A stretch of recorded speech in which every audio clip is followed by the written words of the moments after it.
मेरा नाम रमेश कुमार है। मैं इस साल 80 का हो गया हूँ। जन्म हुआ था पटना में, पर ज़िंदगी का बड़ा हिस्सा दिल्ली में गुज़ारा। आज मैं यहाँ बैठा हूँ, अपने छोटे से कमरे में। खिड़की के बाहर पुरानी गली दिख रही है और सोच रहा हूँ कि कुछ कहना ज़रूरी है। किसी को नहीं, बस शायद उन लोगों को जो अभी भी उसी राह पर चल रहे हैं, जिस पर मैं चला था। मैं कोई संत नहीं हूँ, न कोई बड़ा आदमी। बस एक सामान्य इंसान हूँ, जिसने ज़िंदगी जी, नौकरी की, शादी की, बच्चे पाले और अब यहाँ बैठा हूँ। पर आज जब पीछे मुड़कर देखता हूँ, तो एक बात समझ आती है। हम हर दिन व्यस्त थे, पर खाली थे। मेरी ज़िंदगी बहुत साधारण रही। सुबह 6 बजे उठना, चाय पीना, तैयार होकर ऑफ़िस जाना। वही बस, वही भीड़, वही सीट के लिए धक्का-मुक्की। फिर ऑफ़िस में घुसते ही वही फाइलें, वही बॉस का गुस्सा, वही काम जो कभी ख़त्म नहीं होता था। शाम को थके-हारे घर लौटना, खाना खाकर टीवी के सामने बैठ जाना, आना और फिर सो जाना। यही दिनचर्या थी। हर दिन, हर हफ़्ते, हर महीने, सालों-साल। कभी-कभी सोचता था कि कुछ अलग करूँ। कहीं घूमने चलें, बीवी के साथ बैठकर बात करें, बच्चों के साथ खेलें, पर फिर लगता था अभी नहीं, पहले ये काम खत्म कर लूँ, पहले ये महीना निकाल लूँ, पहले बच्चों की फीस भर दूँ, पहले घर का किराया चुका दूँ, पहले बहन की शादी करवा दूँ। पहले, कहते-कहते ज़िंदगी गुज़र गई। मुझे याद है, मेरी बेटी अनीता जब छोटी थी, तो हर शाम मेरा इंतज़ार करती थी। दरवाज़े पर खड़ी होकर कहती थी, "पापा, आज मुझे पार्क ले चलोगे?" मैं थका होता था, कहता था, "बेटा, कल, आज बहुत काम था।" फिर कल आता, पर वही जवाब। धीरे-धीरे उसने पूछना बंद कर दिया और एक दिन मैंने देखा कि वो अब दरवाजे पर खड़ी नहीं होती। वो बड़ी हो गई थी, उसकी अपनी दुनिया बन गई थी और मैं सिर्फ़ घर में आने-जाने वाला एक आदमी रह गया था। मेरी पत्नी सुधा भी वैसी ही थी, जैसे हर भारतीय घर की औरत होती है। सब कुछ सँभालती थी, खाना, घर, बच्चे, मेरा मूड। मैंने कभी नहीं पूछा कि वो कैसी है, उसकी कोई ख़्वाहिश है क्या? बस समझ लिया था कि वो तो है ही। जैसे घर में बिजली होती है, पानी होता है, वैसे ही वो भी है, हमेशा रहेगी। एक बार उसने कहा था, "सुनो, मुझे भी कहीं चलना है। बहुत दिन हो गए, बाहर नहीं निकली।" मैंने कहा था, "हाँ, हाँ, हाँ, चलेंगे, अभी तो ऑफ़िस का काम है।"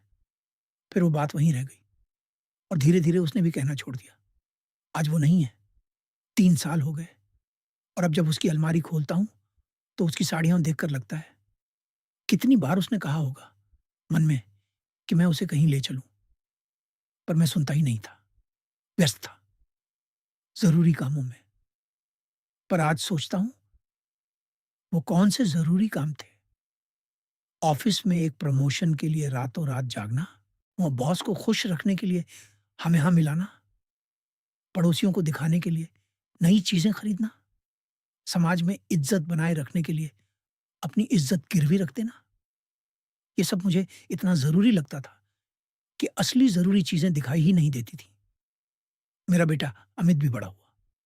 उसने इंजीनियरिंग की, अच्छी नौकरी लगी, मुंबई चला गया।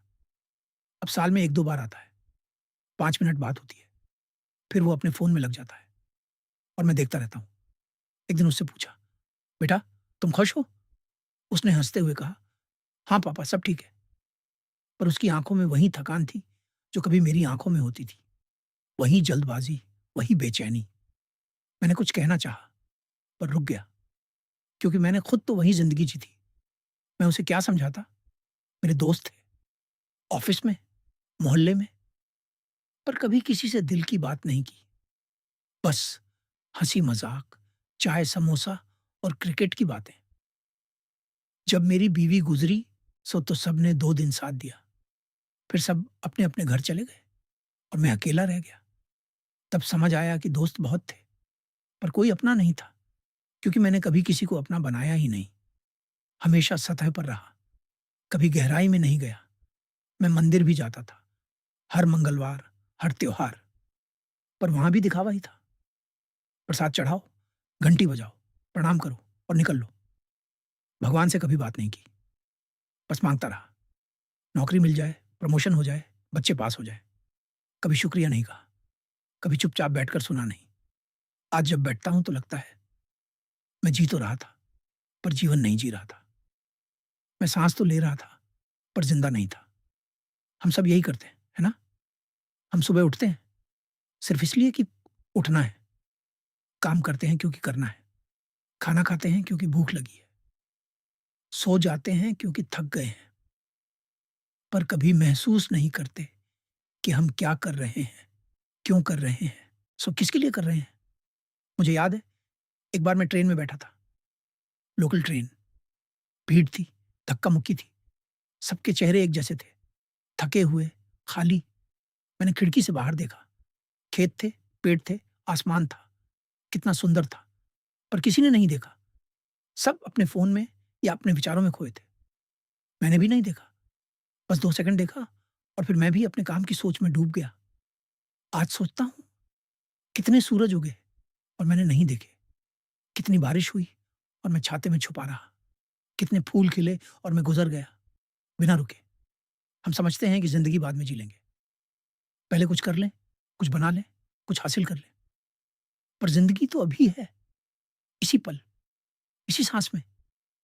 मैंने बचपन में अपनी माँ से सुना था, बेटा, जो वक्त गया वो लौट कर नहीं आता। तब समझ नहीं आया था, आज समझ आता है।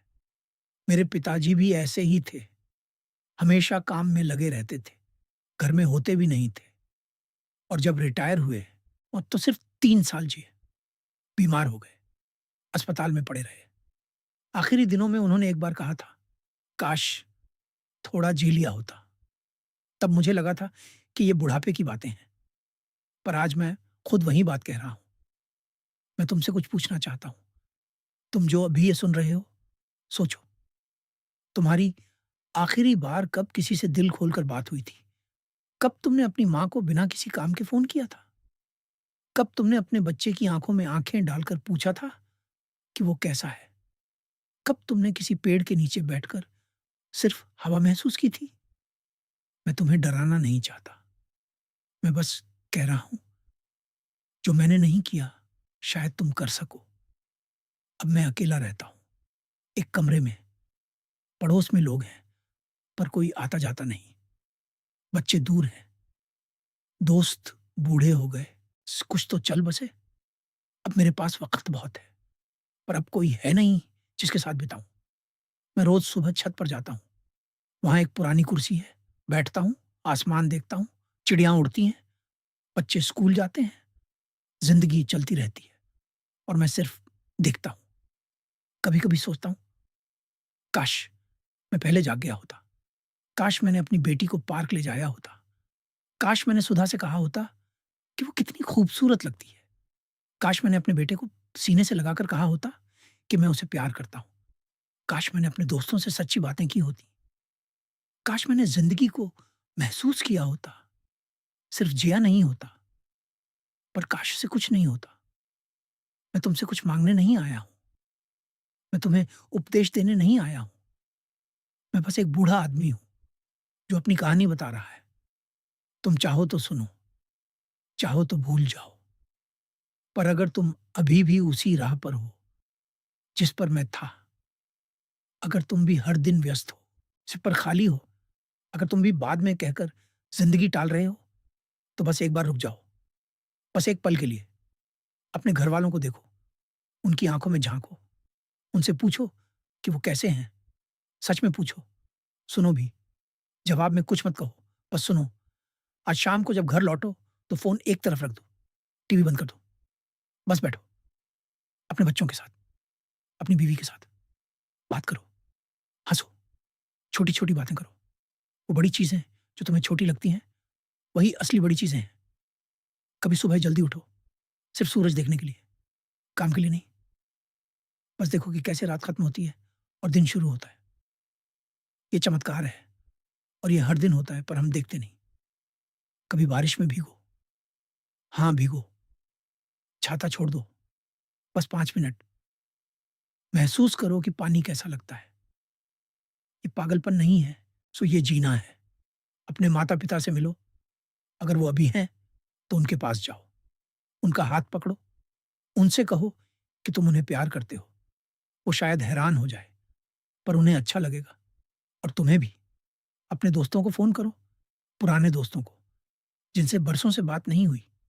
कोई बड़ी बात करने की ज़रूरत नहीं, बस पूछो कि वो कैसे हैं। शायद वो भी तुम्हारा इंतज़ार कर रहे हों। और अपने आप से भी बात करो। आईने में देखो, खुद से पूछो, मैं कौन हूँ? मैं क्या चाहता हूँ? मैं खुश हूँ? अगर जवाब नहीं है, तो सोचो क्यों? ज़िंदगी बहुत छोटी है दोस्त, बहुत छोटी। और हम इसे और छोटा बना देते हैं अपनी व्यस्तताओं से, अपनी चिंताओं से, और ये अपनी बेकार की दौड़ से। मैं अब ज़्यादा दिन नहीं रहूँगा। शरीर साथ छोड़ रहा है, पर मुझे डर नहीं लगता। बस अफ़सोस है, अफ़सोस उन पलों का जो मैंने नहीं जिए, उन लोगों का जिन्हें मैंने नहीं समझा, उस ज़िंदगी का जो मेरे सामने थी, पर मैंने देखी नहीं। आज जब मैं छत पर बैठता हूँ और आसमान देखता हूँ, तो महसूस होता है, कितना सुंदर है ये सब, कितना साधारण और कितना जादुई।